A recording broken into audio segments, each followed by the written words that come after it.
আসসালামু আলাইকুম, শুভ দুপুর। কেমন আছেন সবাই? তো চলে গেলাম রান্না বান্না করতে। আজকের আয়োজন হচ্ছে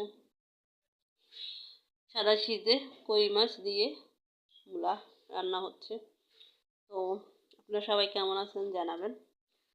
তো সর্বপ্রথম তেল দেওয়া হলো, সাদা তেল। তারপরে একটু তেল গরম হয়ে গেলে একটু পেঁয়াজ দিবে। তারপরে হচ্ছে আহ, মশলা দিবে, রসুন দিবে, কারণ মশলা যত পুড়ে না যায় একটু পানি দেওয়া হবে। তারপরে হলুদ, মরিচ, লবণের গুঁড়ো সব কিছু দিয়ে ভালো করে কষিয়ে দিতে হবে। অনেকক্ষণ নাড়াচাড়া করে যখন একটু মশলাটা কষানো হবে তখন দিয়ে দেওয়া হবে সবজি, যে সবজি রান্না করবেন। আর আমরা বাঙালি তো, আমাদের একই আইটেমে সবগুলো রান্না করা হয়।